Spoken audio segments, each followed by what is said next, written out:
মায়ের জীবন জুড়ে সন্তান যতখানি থাকবে, সন্তানের জীবন জুড়ে মা ততখানি থাকবে না। এই ছোট্ট সহজ ব্যাপারটা মেনে নিতে পারলেই ওরা প্রাণ খুলে বাঁচবে। কথাগুলো কেন বললাম? চলুন শেয়ার করি। আমরা আমাদের একজন রিলেটিভের বাসায় বেড়াতে যাই। কিছুদিন আগে তাদের বিয়ে হয়। তো যিনি হচ্ছেন, উনি আমাদের আন্টি হন সম্পর্কে। তো দেখলাম যে উনি ওনার ছেলেকে সবসময় খাইয়ে দিতেন বা খাবার দিতেন। তো ওনার বৌমা আসার পর থেকে ওনার একটু অসুবিধা হচ্ছে। অসুবিধা হচ্ছে বলতে, যে উনি তো সবসময় খাবার দেন, এখন বউ মাঝে মধ্যে খাবার দিতে হয়। যেহেতু আমরা গেলাম, তো উনি আমাদের সাথে গল্প করছিলেন। গল্প করা অবস্থায় ছেলে বলছে ছেলের ক্ষুধা লাগছে, খাবার দেওয়ার জন্য। পরে উনি বলল যে ঠিক আছে বৌমাকে, যে তুমি গিয়ে একটু খাবার দাও। তো খাবারটা খেয়ে আসলো।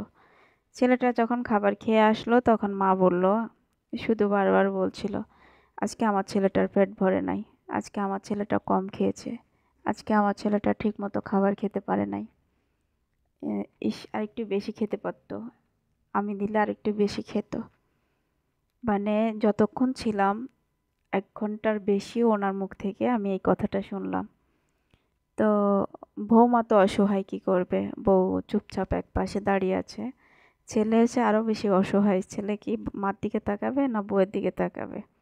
কিছুক্ষণ মায়ের দিকে তাকায়, কিছুক্ষণ বউয়ের দিকে তাকায়, কিছুই বলতে পারে না, কারণ বেচারা তো অসহায়, কার দিকে বলবে? বউয়ের দিকে বললে বউয়ের মন পাবে, মায়ের দিকে বললে মায়ের মন পাবে, তাই কিচ্ছু না বলে সে চুপ করে আছে। তা আমি বলতে চাচ্ছি, এই কথাগুলো হয় যদি হয়, আমি ছোট মানুষ, এগুলো বলা ঠিক না। তারপরে বললাম যে আপনার যে আপনি যখন আপনার ছেলেকে এত বেশি ভালোবাসেন, তখন আপনি আপনার বউকে কেন খাবারটা দিতে বললেন? আপনিই দিতেন। মানে এত দিন ধরে সে আপনার হাতেই খাইলো, তাহলে পরের মেয়েটাকে আনার কি দরকার ছিল? সে আসছে, তার যোগ্য সম্মানটুকু যদি সে আপনার বাসায় না পায়, তাহলে তো আপনার বাসায় থাকার দরকার নেই। কারণ আপনি 90 দশকের কথা যদি চিন্তা করেন, 90 দশকে ধরুন, মানে 100 জনের ভিতরে 20 জন হয়তো শিক্ষিত ছিল। এখন 2025 সাল চলছে।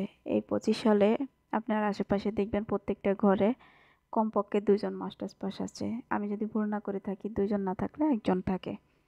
ঘরে ঘরে এখন শিক্ষিত, ইন্টার পাস, ডিগ্রি পাস, এগুলোর তো কোনো ইয়েই নাই, ভ্যালুই নাই। তো আপনি যদি আপনার ছেলেকে ভালোবাসেন, তাহলে আপনি যদি আপনার বউকে একটু ছাড় দেন, শান্তিটা কিন্তু দিন শেষে আপনার ছেলেই পায়। কেন এই কথাগুলো মারা বুঝে না? মায়েদের মাথায় এই কথাগুলো ঢুকাবে কিভাবে? তারা তো আগের দিন নিয়েই পড়ে আছে।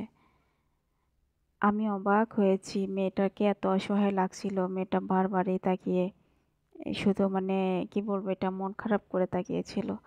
যতক্ষণ ছিলাম এতক্ষণ পর্যন্ত মেয়েটার মন খারাপ দেখছিলাম, বেচারি। অনেক খারাপ লেগেছে, যদিও খারাপ লাগলে কিছু করার নেই।